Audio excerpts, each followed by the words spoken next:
열흘간의 유럽 순방을 마치고 돌아온 이재명 대통령이 어제 직접 순방 성과를 브리핑하는 자리를 가졌습니다. 국내 정치 현안에 대해서도 솔직한 입장을 밝혔는데요. 두 분과 얘기 나눠보도록 하겠습니다. 강성필 더불어민주당 부대변인, 김기흥 국민의힘 대변인 두 분 모셨습니다. 어서 오세요. 안녕하세요. 네. 이재명 대통령, 여독이 풀리기도 전에 귀국 하루 만에 브리핑을 했는데 상당히 긴 시간을 할애해서 직접 설명을 했거든요. 형식은 상당히 좀 이례적인 것 같아요. 그러니까 사실 대통령께서 많이 좀 답답한 부분이 있으신 것 같아요. 예. 그래서 사실 우리 여당에서 제대로 좀 뒷받침을 못해서 그런 것이 아닌가 하는 죄송함이 먼저 있고요. 어쨌든 대통령께서 여러 가지 해외 순방에서 성과가 있었거든요. 뭐 예를 들어서 유럽의 철강 관세와 관련해 가지고도 우리 나라가 수출할 수 있는 이 포션이 좀 줄어드는 거기에 대해서 좀 이의 제기를 해가지고 아직 확정되지는 않았지만 이 철강 관세와 관련해서도 포션이 조금 늘어날 수 있는 그런 여지도 생겼고요. 예. 캐나다 총리와도 관련해가지고 60조짜리 잠수함 사업에 대해서도 우리가 강력하게 어필을 했기 때문에 좋은 결과가 있을 것으로 기대를 하고 있습니다. 또 트럼프 대통령과의 90분 동안 나란히 앉아서 식사를 하면서 사실 북한과의 문제에 대해서도 조금 점진적인 접근을 하는 것이 좋겠다라고 조언도 했고, 또 트럼프 대통령도 미국의 군함 10척을 빨리 만들어줄 수 있느냐라고 또 갑작스럽게 제안을 하셔가지고 이런 부분에 있어서도 한미 간의 방산 비즈니스가 조금 더 열릴 수가 있겠다라는 여러 가지 얘기를 하셨고, 이제 무엇보다도 관심은 또 국내 정치와 관련해서도 여러 가지 얘기를 하셨는데 예. 어쨌든 여당에서 제대로 잘 받아가지고 좀 대통령과 함께 발맞춰서 국민들을 안심시킬 수 있는 그런 정치를 해야 될 것 같다는 생각했습니다. 네, 강성필 대변인의 2분 브리핑 들어봤습니다. 모든 내용을 다 담아서 얘기를 잘 해주셨는데 구체적으로 좀 들어가 보겠습니다. 여러 가지 사안에 대한 질의응답도 있었는데 선관위 개혁의 필요성에 대해서도 이재명 대통령이 강하게 의견을 제시했습니다. 어떤 내용이었는지 다시 들어보시죠. 아무의 통제도 받지 않고 하면 그만큼 책임을 져야 되는데 자유롭게 해버린 거죠. 방종에 가까운 자유를 구가했던 것 같습니다. 여야 간의 의견의 일치가 된다면 선관위에 관한 원포인트 개헌이라도 해야 되지 않을까, 그런 생각을 합니다. 네, 문제가 심각하다. 원포인트 개헌이라도 하자. 이재명 대통령이 이렇게 밝혔는데 국민의힘에서는 그렇게 달갑지는 않은 반응을 보였어요. 개헌을 할 수 있습니다. 예. 원포인트 개헌을 할 수 있는데 지금 선관위 문제점을 보면 이거는 여야 간의 문제를 푸는 것 이전에 저희가 확실하게 할 게 있습니다. 이거는 명백한 범죄입니다. 예. 범죄 관련해서 합동수사본이 될지 아니면 제가 볼 땐 특검을 해야 된다고 보거든요. 처음에는 투표용지가 부족한 줄 알았는데 알고 보니까 입력된 숫자도 잘못돼 있고요. 또 투표용지를 이렇게 추가적으로 줬는데 그 투표용지 보니까요 1년 번호가 없습니다. 그리고 또 참관인이 거기에 이제 관리하는 분들이 날인을 해야 됩니다. 그런데 네. 날인도 되지 않은 투표용지가 사용됐다는 거거든요. 그렇다면 이거는 진짜 어떤 사람이 악의적으로 투표용지를 마구 찍어가지고 넣을 수 있는 상황까지 된 겁니다. 그렇다면 제가 볼 때는 우선 정치권은 차분하게 제도와 시스템의 어떤 방향성을 제시하겠지만 저는 수사기관을 통해서 명백하게 범죄라는 부분이 어떻게 선관위가 이렇게 엉망으로 만들어졌는지 구체적인 어떤 범죄 행위가 드러난 다음에 예. 그 다음에 법률적으로 풀 수 있는 부분을 하고 법률적으로 풀 수 없는 부분이 있다면 개헌을 해야겠죠. 그렇기 때문에 너무나 앞서서 어떤 선언적인 개헌이 필요하다 얘기를 하다 보면 구체적으로 우리가 다뤄야 될 부분이 좀 붕 뜨는 그런 효과를 볼 수 있어서 저는 대통령이 방향성은 제시했다고 봅니다. 하지만 예. 지금의 상황이 얼마나 문제 있는지에 대해서 진상을 규명하는 것이 먼저지 않나 그런 생각. 그러니까 그 법률적 방식에 대해서 지금 국민의힘에서는 특검을 얘기하고 있는 거죠. 네, 저희는 지금 특검을 해야 된다고 봅니다. 왜냐하면 이게 의도가 있다고 보지는 않지만 여하튼 개연성이 있는 게 우리가 국민의힘 쪽에서는 끊임없이 선관위 문제가 있는 조직이기 때문에 감사원 감사를 해야 된다고 했습니다. 근데 헌재로 끌고 가가지고 선관위는 본인들이 감사를 받을 수 없다고 얘기했습니다. 그럼 자체적으로는 그럴 수 있다고 보는데 의아하게도 민주당 입장에서는 법을 만들었습니다. 어떤 법까지 만들었냐? 선관위, 그러니까 감사원의 감사 대상에 선관위가 들어가지 않도록 예외적으로 이렇게 법까지 만들었거든요. 그렇다면 이렇게 문제가 있다는 선관위가 지금만 안 게 아닙니다. 소쿠리도 있었고요. 예전에 여러 가지 문제점이 있었기 때문에 왜 그런 선관위를 속된 표현으로 조금 뜯어 고칠 수 있는 기회를 민주당이 앞장서서 방탈을 했느냐 이런 일련의 상황까지 본다면 뭐 범죄적인 측면이 아니라 민주당이 이제까지 한 부분까지도 한번 들여다봐야 되지 않을까 싶습니다. 특검 방식에 대해서는 민주당이 뭐 통일된 의견이 있는 건가요? 저희는 먼저 선제적으로 국정조사 특위를 통해 가지고 예. 잘못된 점이 있으면 이것은 특검을 통해서 또 밝혀낼 필요가 있다고 생각하고 또 특검을 통해 가지고 이제 기소까지 해야 된다고 하면 기소가 이루어질 것이고 그 과정 속에서 법원에서 결정이 있을 겁니다. 그렇기 때문에 저희가 정해진 절차와 법률 제도 안에서 저희는 충분히 해결할 수 있다고 생각하고 저희도 국민의힘과 사실 선관위를 해체한 후 다시 만드는 그 정도의 어떤 혁신이 있어야 된다는 것에 동의를 하고 있습니다. 다만 이제 저는 오히려 걱정되는 것이 국민의힘의 태도인 거예요. 예. 국민의힘 안에서도 네. 당대표와 원내대표가 지금 현재 부실선거와 관련된 어떤 입장이 달라 보여요. 그러니까 전면 재선거, 전국 재선거를 주장하는 당대표가 있는 것이고 일부 부분에 있어서 재선거를 하자고 하는 원내대표가 있는 겁니다. 예. 그래서 저희 민주당은 잘못된 것이 있고 또 재선거를 해야 될 필요가 있다고 하면 당연히 해야겠죠. 예. 근데 이러한 것들을 결론을 내리는 게 아니라 국정조사와 특검을 통해 가지고 과정을 지켜야 되는데 이걸 너무 조금 정치적으로 이용하려고 하는 것이 아닌가라는 것이 상당히 걱정스럽고 예. 올림픽 공원에 나왔던 순수한 2030들 참정권을 침해받았다고 주장하는 이 청년들이 올림픽 공원이 너무나도 부정선거 음모론자 그리고 국민의힘의 장동혁 대표로 이렇게 주축되고 있는 분들의 세력 때문에 거기를 나와가지고 이제 홍대로 갔다는 거 아니겠어요?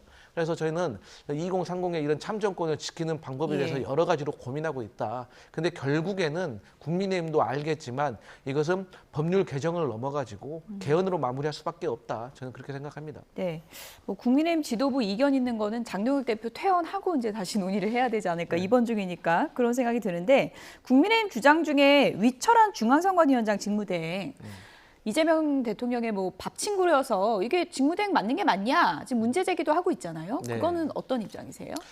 사실 그 대통령의 뭐 관련된 분이 예. 선관위 사무총장으로 갔던 거는 마치 이번에 이재명 대통령이 최초가 아닙니다. 사실 윤석열 전 대통령과 관련되신 분도 그 전에 선관위 사무총장이셨어요. 근데 우리가 이번에 선관위를 해체하는 수준으로 탈바꿈해야 된다는 것 중에 하나가 선관위원장을 상근으로 하고 또 대법관의 지위를 유지하면서도 재판을 빼고 오히려 계속해서 선관위 업무에 집중을 해야 된다. 그리고 또 같이 요구되고 있는 것들이 이 선관위 사무총장과 관련된 거예요. 사실 선관위 사무총장은 이 직무상의 어떤 특수성 때문에 예. 법률가들이 오는 것이 맞습니다. 그냥 선관위의 가장 큰 역할 중에 하나가 유권 해석인 거거든요. 그런데 이제 법률가가 오면은 사실 밖에서 변호사에서 돈 버는 게 낫잖아요. 그런데 뭐 월급이라든가 급여라든가 이게 맞지가 않아요. 그러다 보니까 현실적인 문제가 있고 그렇기 때문에 외부인으로 할 것인지 아니면 내부에서 승진을 시킬 것인지 이 부분과 관련해 가지고도 상당히 문제점이 많기 때문에 그거는 뭐 대통령과 관련된 분이 사무총장에 갔기 때문에 예. 이번 부실 선거가 일어난 것은 아니다. 그래서 이것은 제도적으로 예. 좀 총체적으로 고쳐야 될 부분이 있다고 봅니다. 예, 국민의힘에서는 뭐 그런 부분과 관련해서 수사가 제대로 되겠느냐 이런 네. 부분을 또 좀 우려하는 것 같아요. 이게 단순히 뭐 이재명 대통령과 친하다 문제를 넘어서 예. 이재명 대통령 대선 시절에 지지까지 공개적으로 했던 인물입니다. 그렇다면 정치적으로 한쪽으로 기운 분이잖아요. 그런 사람을 선관위의 상임위원으로 넣은 겁니다. 우리가 봤을 땐 선관위원장이 굉장히 대단한 것 같지만 뭐 표현을 거칠게 얘기하면 바지입니다. 요번에 다 알지 않았습니까? 노태혁 선관위원장 소위 말해서 해외 출장 갔을 때는 좋은데 끊어지고 부부까지 동반하게 하지만 실질적으로 보고가 이루어진 게 전혀 없습니다. 그럼 실질적으로 선관위를 이끌고 있는 사람이 누군가 봤을 때 상임위원 한 분하고 사무총장입니다. 이 두 분의 문제를 제기할 수밖에 없거든요. 그런데 이 사람이요 직무대행을 하고 있습니다. 그렇다면 여당 입장에서는 이재명 대통령의 어떤 사법연수원 동기이자 밥 친구로 불리는 이분 그리고 이재명 대통령이 어려울 때 지지를 했던 이분에 대해서 문제를 어떻게 보면 나오는 팩트대로 있는 예. 그대로 할 수 있을까에 대한 의구심을 지울 수 없습니다. 밥 친구라는 건 주장입니까 아니면 팩트입니까? 밥 친구 맞습니다. 밥 친구 친구는 맞아요? 주장이 맞고요. 왜냐하면 이제 네. 우리가 기자들도 보면 이제 꿈이라는 게 있지 않습니까? 예. 계속 이 밥 친구라는 몇 조라면 그 연수원 시절에 계속 같이 갈 수밖에 없고 유독 이재명 대통령의 사법 연수원 18기가 대한민국의 공직에 여러 곳에 있습니다. 그래서 저희가 알박기라는 부분도 비판을 하고 있는데 그렇기 때문에 어떤 객관적인 상황에서 이 부분에 대해서는 제가 볼 땐 여야의 문제도 아니고 보수 진보의 문제도 아니기 때문에 특검으로 하는 게 맞다. 이렇게. 근데 제가 뭐 밥 친구 얘기 나왔으니까 말씀 안 드리려다가 제가 안 드릴 수가 없는데 윤석열 전 대통령과 관련돼 가지고 밥 친구, 술 친구들이 정부에서 얼마나 많이 있었습니까? 제가 이전에도 말씀드렸잖아요. 윤석열 전 대통령 시절에 선관위 사무총장도 우리 대변인께서 말씀하시는 윤석열 전 대통령의 밥 친구예요. 그렇게 따지면. 그래서 지금의 문제는 사실 한 명 개개인의 문제보다는 전체적인 시스템의 문제가 있다. 이 정도로 그러니까 중요한 건 밥 친구여도 수사는 수사대로 제대로 진행될 것이다. 민주당에서는 이렇게 믿는다는 거죠. 그걸 피할 수가 없는 상황입니다. 어쨌든 뭐 선관위 대대적 개혁 필요하다는 건 이재명 대통령 포함해서 여야 한 뜻이니까 어떻게 좀 진행이 될지 보겠습니다. 요즘에 코스피가 9,000선을 돌파한 것을 두고도 여야가 각기 다른 얘기를 하고 있는데요. 이재명 대통령이 이런 반응을 내놨습니다. 어떤 얘기를 했는지 들어보시죠. 제가 조심스러워서 일부러 주가 얘기 안 하고 있어요. 그런데 이재명 대통령 주가 9천 됐다고 자화자찬하지 마라 이런 논평 내고 그러면 되겠어요. 요즘 뭐 주식 많이 올라서 좋아하는 분들도 많긴 한데 또 국민의힘에서는 한편으로는 이건 불균형 성장이다 이런 우려를 또 제기하고 있거든요. 어떤 주장입니까? K 성장이죠.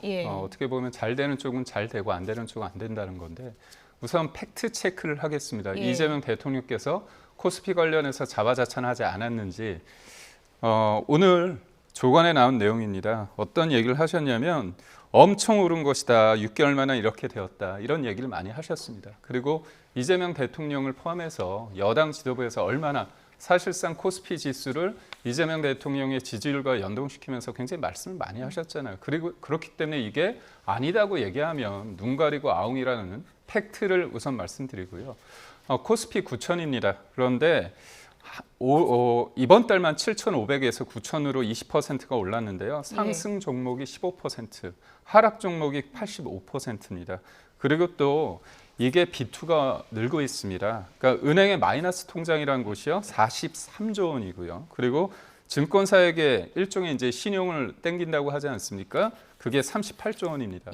그렇다면 실질적으로 경제가 성장하느냐?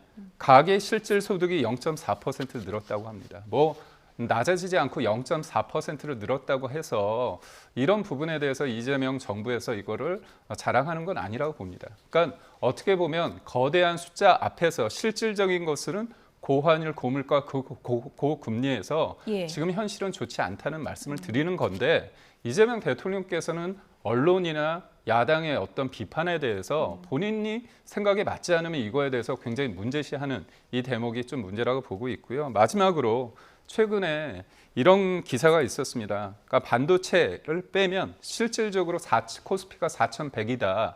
이런 기사가 나왔습니다. 그게 이제 자료거든요. 근데 그런 기사가 많이 나오니까 이재명 대통령께서 반도체 착시, 축구 빼면 손흥민, 보통 사람 이런 식으로 반박을 하셨거든요. 그런데 손흥민이 이해가 적절하지 않은 게 우리는 손흥민 선수가 다치더라도 대한민국의 축구의 경쟁력은 유지돼야 된다. 그렇기 때문에 코스피 이것도 한쪽으로 쏠리는 반도체뿐만이 아니라 다른 곳도 열심히 어떻게 보면 잘 돼야 된다는 취지로 얘기해야 되는데 이걸 곡해하시는 분이 바로 대통령이다 이런 말씀을 드립니다. 어쨌든 뭐 정청래 대표는 여당 대표니까 대통령 잘 뽑아서 나라에 좋은 일 생기고 있는 거 아니냐 이렇게 또 얘기도 하기도 했거든요. 이걸 어떻게 해석을 해야 될까요? 그러니까 이제 뭐 국민의힘 야당에서는 지금 코스피 뭐 9천 가고 뭐 그런 것에 있어서 계속해서 대통령의 성과가 아니다라고 이제 얘기를 하고 싶은 거겠죠. 뭐 깎아내리기라고 보십니까? 저희는 뭐 그렇게 해석할 수밖에 없는데 국민들이 동의할지는 모르겠어요. 그러니까 이제 자산의 양극화가 될 수 있는 우려가 분명히 있습니다. 그럼에도 불구하고 그러면 그런 거 걱정해가지고 국민의힘 정부 때는 코스피가 2,800이었습니까? 자산이 양극화되고 혹여도 신용 땡겨가지고 주식하는 것이 무서워서 일부러 안 올렸다는 거예요. 거기에 동의할 수 있는 국민들이 얼마나 있겠습니까?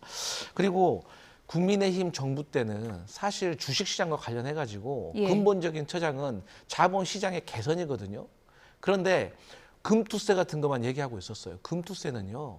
사실 윤석열 전 대통령이 전혀 모르고 무식하게 뭐 코리아 디스카운트 얘기했었는데 전혀 이건 금융시장에 대해서 모르고 하는 얘기거든요. 그래서 결과적으로 물론 이재명 대통령이 여러 가지로 노력을 해서 정부가 잘해서 오른 것도 있고 다른 요인도 분명히 있겠습니다만 예. 어쨌든 간에 이재명 대통령과 관련해 가지고 이 주식시장 오른 거에 대해서 이렇게 깎아내리기만 한 것에 대해서 저는 국민들이 얼마나 동의할지 모르겠다. 그리고 예. 반도체 빼면 4,100이다. 근데 반도체가 우리나라의 주력 산업인데 핵심 산업이 그걸 왜 뺍니까 도대체? 그래서 그 논리 자체도 맞지 않다 이렇게 생각합니다. 네. 어제 뭐 긴 기자회견에서 기자들 그리고 이제 많은 국민이 좀 눈여겨봤던 질문은 아무래도 이제 당청 갈등설 관련해서 네. 나왔던 질문이 아닐까 싶은데 이와 관련해서 이제 이재명 대통령이 잘 되기 위한 과정이다 이렇게 표현을 했고 이 말이 주목을 받았습니다. 같은 진영에서 경쟁을 해야지 전쟁을 하면 되겠냐. 전당대회를 앞두고 있는 시점이고 지금 뭐 명청 갈등이 불거진 그런 시점에서 상당히 좀 주목을 받은 발언인데 특정인을 겨냥한 거라고 보십니까? 그렇죠. 정청래 대표를 또 나무라는 겁니다. 제가 볼 때 이재명 나무라는 거라고 보십니까? 그렇죠. 예. 잘 되기 위한 과정인데 그 잘 되기 위한 과정이 누구를 위한 잘 되기 위한 과정인가? 예. 이재명 대통령 본인이 생각하는 어떤 그림을 만들기 위한 그런 과정에서 잘 되기 위한 과정이다 이렇게 얘기를 할 수밖에 없고 우리가 순방 이후에 이례적으로 이재명 대통령이 이렇게 기자회견을 하는 이유가 뭐겠습니까? 본인이 생각하더라도 순방 때 본인이 열심히 노력은 했다고 손치더라도 국민들이 모르는 겁니다. 그런데 예전에는 그랬어요. 자기가 열심히 노력했는데 정청래 지도부가 국내에서 문제를 일으켜가지고 뭔가 이 빛을 발했다 이렇게 예. 평가가 있었는데 지금은 아닙니다. 이재명 대통령이 각본 쓰고요. 본인이 주연으로 다 했습니다. 북치고 장구치고 했죠. 어떻게 됐습니까? 순방을 위해서 출국하는데 이례적으로 총리를 부르고요. 당대표를 부르지 않았습니다. 이게 강력한 시그널이 됐죠. 그리고 저는 이재명 대통령이 유럽 가서 뭘 했는지에 대해서 진짜 잘 모르겠습니다. 왜냐하면 끊임없이 국내 관련해가지고 SNS 글을 올리셨잖아요. 아니 책임이라는 단어를 쓰시고 그다음에 선의와 그다음에 신념윤리하고 책임윤리 얘기하면서 예. 여당 지도부는 그릇이 돼야 된다고 얘기했지만 결국은 기승전 정청래 지도부에 대해서 비판하는 대목이 있었던 겁니다. 그런데 이 부분에 대해서 문제를 제기하고 어떻게 보면 포탄을 쏜 쪽이 이재명 대통령인데도 불구하고 전쟁 같다 이렇게 얘기하면 남 탓하는 예. 거거든요. 그래서 제가 본의 아니게 정청래 대표를 옹호하는데 네. 이 모든 것들은 이재명 옹호하시는 건 대통령 아니죠? 뭐 저는 국민의힘을 옹호할 수밖에 없죠. 예. 이 상황을 봤을 때 정청래 대표가 하고 싶은 얘기는 많겠지만 하지 예. 못하는 답답함이 저한테도 이렇게 예. 느낌이 오고 있다 이런 말씀을 드립니다. 포탄을 쏜 사람은 뭐 보는 시각에 따라서 다를 수 있으니까 개인적으로는 이재명 대통령이 포탄을 쏜 거다라고 이제 얘기를 해주셨는데 공교롭게도 어제 기자회견 시점이 정청래 대표가 귀국 때 나가서 이제 이른바 폴더 인사를 한 이후에 기자회견에서도 이런 발언이 나와서 대통령 마음이 아직 좀 누그러지지 않은 게 아니냐 이런 또 시각도 있더라고요. 저는 대통령께서 어제 기자회견에서 예. 국내 정치, 특히 이제 여당과 관련해서 하신 말씀 중에 하고 싶었던 말은 이거라고 생각해요. 어떤 뭐냐면 예. 우리는 집권 여당이기 때문에 우리가 행동과 실천으로 결과를 만들어내서 유능하다는 걸 국민께 증명을 해야 된다. 예. 그러려면 방금도 우리 국민의힘 대변인께서 지적하셨듯이 고환율, 고물가의 고유가 이 어려운 민생고를 우리가 어떻게 해결할 것인가. 집권 여당의 대표와 지도부 그리고 전당대회를 준비하는 후보들은 이런 문제를 가지고 이슈화 시켜가지고 서로 경쟁을 해야지. 예. 1인 1표라든지 보안 수사권이라든지 이런 문제는 지금 우리 국민들이 봤을 때 너무 한가롭게 느낄 수 있다는 거예요. 예. 그러니까 저들의 어떤 전당대회 당권 싸움에 우리 국민은 안중이 없다라고 국민들이 느낄 수 있기 때문에 예. 경쟁을 좀 하더라도 네. 집권 여당답게 민생과 관련된 걸로 경쟁을 해라 이렇게 생각을 하시고 있고요. 이제 더 중요한 거는 뭐 이제 대통령이 뭐 당무 개입한다 이런 식으로 국민의힘에서 이제 지적들을 하시는데 예. 이재명 대통령이 뭐 연판장을 돌려가지고 출마를 못하게 했습니까? 아니면 뭐 당원 100%로 룰을 바꿔가지고 뭐 꼴찌 후보를 1등으로 올리기로 했습니까? 아니면 비서실장 보내가지고 당대표 그만두라고 했습니까? 정무수석 보내가지고 뭐 아무것도 하지 않으면 아무 일도 일어나지 않는다 이런 얘기했습니까? 윤석열 정부랑 비교 불가다 이렇게 주장하시는 그럼요. 거죠? 그 정도는 하고 공관위원장한테 전화해가지고 누구 공천 주라고 예. 이 정도는 해야 당무 개입인 거지. 대통령으로서 본인과 손발을 잘 맞출 수 있는 사람은 이런 사람이고 이런 것에 좀 집중할 수 있는 분하고 함께 일하고 싶다 정도는 예. 충분히 할 수 있다라고 봅니다. 네. 이거는 반박이 있으실 것 같은데요. 우선적으로 이재명 대통령은요, 자기가 대선에서 지고 나서 개항을 나올 때 비대위원장한테 전화를 직접 본인이 하셨습니다. 그렇기 때문에 시스템적으로 공천이 이루어졌는가 부분에 대해서는 민주당이 저희한테 할 말은 없다 이런 말씀을 드릴 수밖에 없고 맞습니다. 윤석열 정부 때 저도 대통령실에 있었기 때문에 그런 예. 부분에 대한 비판은 받아야겠죠. 예. 하지만 이재명 대통령은요. 노골적입니다. 선거 같은 경우도 명픽이라는 단어가 나오지 않았습니까? 저희가 쓴 단어가 아니고 그리고 명청대전이란 편 자체도 저희가 국민의힘에서 만든 게 아닙니다. 언론에서 그렇게 지금 회자되고 있기 때문에 살아있는 권력이 본인의 말이 크게 어떻게 보면 압박으로 느껴지지 않는다고 하는 건 현실을 굉장히 잘못되게 보기 그릇되게 보는 것이라고 볼 수밖에 없습니다. 윤석열 정부 때도 잘못한 부분이 있다. 또 김기현 대변인께서 쿨하게 또 인정을 해주셨는데 그 정청래 대표가 귀국돼 공항 나갔을 때 그림을 다시 한번 좀 보여주시면 장면 하나하나에 좀 과도한 해석일 수는 있지만 악수하는 이 순서를 두고도 김민석 총리가 제일 먼저 있다 보니까 이 순서 배열에도 좀 의미가 있는 거 아니냐 뭐 이런 해석도 있는데 좀 과도한 해석입니까?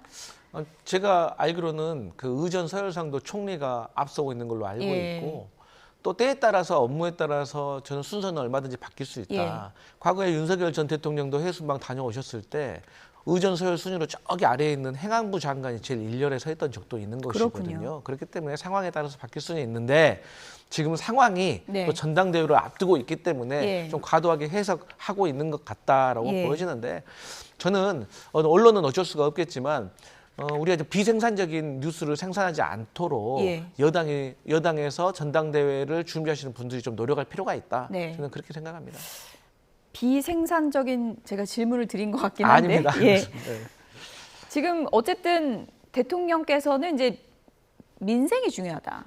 그런 부분을 강조하고 있지만 어쨌든 전당대회 국면으로 들어갔을 때 불씨가 될 만한 것 중에 가장 중요한 게 이제 보안 수사권 문제고 정청래 대표가 이재명 대통령을 월드 클래스라고 치켜 세우면서도 보안 수사권 폐지에 대해서는 입장을 굽히지 않았거든요. 이건 어떻게 보세요?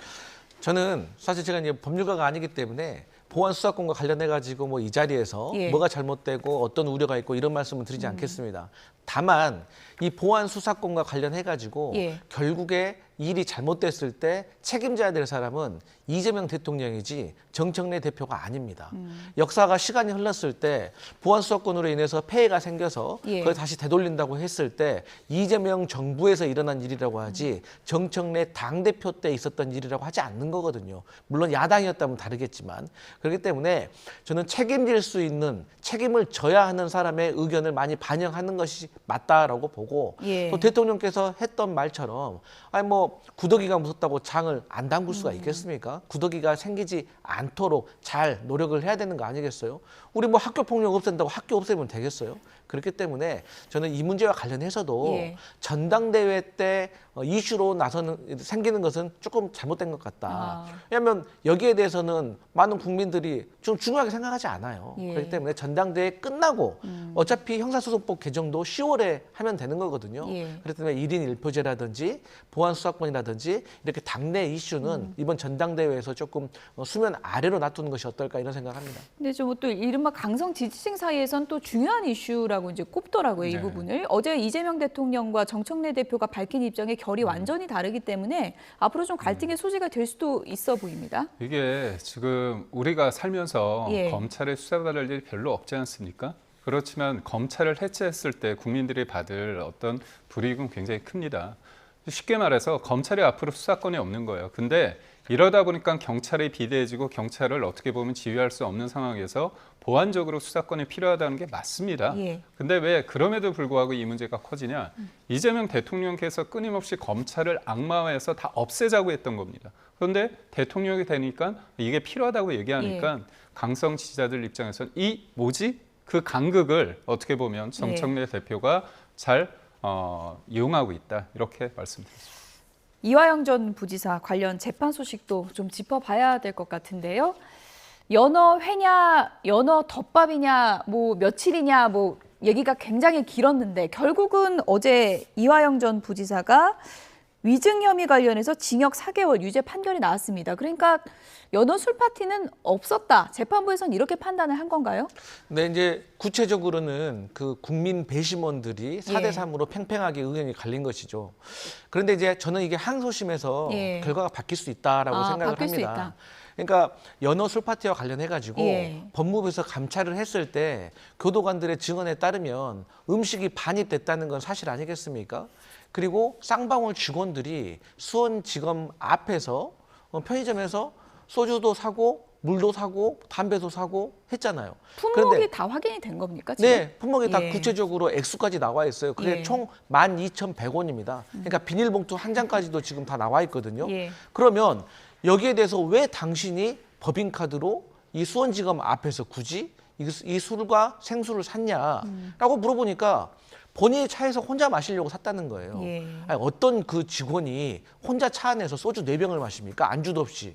그래서 이것은 생수병에다가 술을 타가지고 반입시켰다라고 의심을 할 수밖에 없고, 또 김성태 회장의 그 접견하는 이 녹취록에서도 예. 김성태 회장이 술 한잔 하고 싶어서 또 누구한테 이렇게 부탁하면 된다라는 증언이 나와 있습니다. 그렇기 때문에 이 부분과 관련해 가지고는 항소심에서 저는 바로 잡힐 수 있다라고 생각을 하고, 결론적으로는 이 이화영 평화부지사의 이 재판과 관련해 가지고도 예. 재판부에서 크게 두 가지 부분에서 검찰의 어떤 권력 남용에 대해서 지적을 한 겁니다.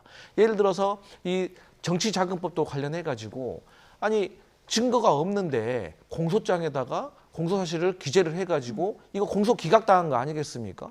공모한 사실도 없는데. 예. 그리고 두 번째로 이화영 지사가 쌍방울로부터 쪼개기 후원을 받았다고 했어요. 근데 쪼개기 후원이라는 것은 아니, 대선 후보 정도 됐는데 후원금 걱정해가지고 뭐 쪼개기 후원 받겠습니까? 이것은 사실 소액으로 받아야지 많은 국민들이 저 후보를 지지하고 있다라는 취지인 거거든요. 근데 검찰도 알고 있었어요. 고액 후원이었다는 거, 쪼개기 후원도 아니었다는 거. 그리고 여러 가지 이제 연어 술 파티와 관련해 가지고 또 진실이 드러나겠지만, 어쨌든 간에 검찰이 잘못된 기소, 편파적인 기소, 조작된 기소가 저는 재판부를 예. 통해 가지고 증명되고 있다 이렇게 판단합니다. 어제 뭐 쪼개기 기소에 대해서는 첫 제동을 걸었다 이런 또 의미를 부여할 수 있는 점도 있지만, 또 한편으로는 민주당이 제기했던 조작 기소 의혹의 중요한 한 축이 될 수 있는 이제 연어술 파티에 대해서는 이제 위증 혐의가 네. 유죄가 됐던 부분이 상당히 주목받은 부분이기 때문에 이건 어떻게 해석을 해야 될까요? 이재명 대통령이 어제 잠을 제대로 못 주무셨겠죠. 왜냐하면 조작 기소를 통한 사법 살인 이런 표현을 썼습니다. 공소치서라는 게 쉽게 말해서 이재명 대통령의 죄를 셀프로 죄를 지우게 하는 법입니다. 그렇기 때문에 그 과정에서 민주당 의원들이 그런 모임을 가졌을 때 같은 진영에 있는 유시민 작가 같은 경우는 미친 짓이다 이렇게 표현까지 했습니다. 이번 선거에서 지방선거에서 국민의힘이 나름 선전할 수 있던 계기는 이재명 대통령이 어떻게 보면 판을 깔아줬다. 예. 그리고 민주당이 공소취소라는 법 앞에 누구도 법 위에 누구도 군림할 수 없다. 법 앞에 모든 국민이 평등하다. 자기 재판을 자기가 임명하는 특검을 통해서 없애고자 하는 그런 움직임에 대해서 제동을 건 거거든요. 그런데 민주당과 이재명 대통령 측에서 계속 주장한 바가 뭐냐면 대북 송금 관련해 가지고 원래 이화영 전 부지사가 자기가 당시 지사였던 이재명 지사에게 다 보고를 했다는 얘기가 나왔습니다. 그러다가 그 이후에 술자리 회의를 통해서 이거 내가 회유당했다고 얘기한 거거든요. 그런데 이거 알고 보니까 술자리 자체가 없었다는 게 지금 증명이 된 겁니다. 예. 그렇다면 조작 기소라고 어떻게 보면 제가 볼 때 이렇게 몰아붙인 이 정부, 그다음 민주당이 반성이 필요하다 이렇게 봅니다. 네, 여기까지 듣겠습니다. 지금까지 강성필 더불어민주당 부대변인 그리고 김기흥 국민의힘 대변인 두 분이었습니다. 고맙습니다. 고맙습니다.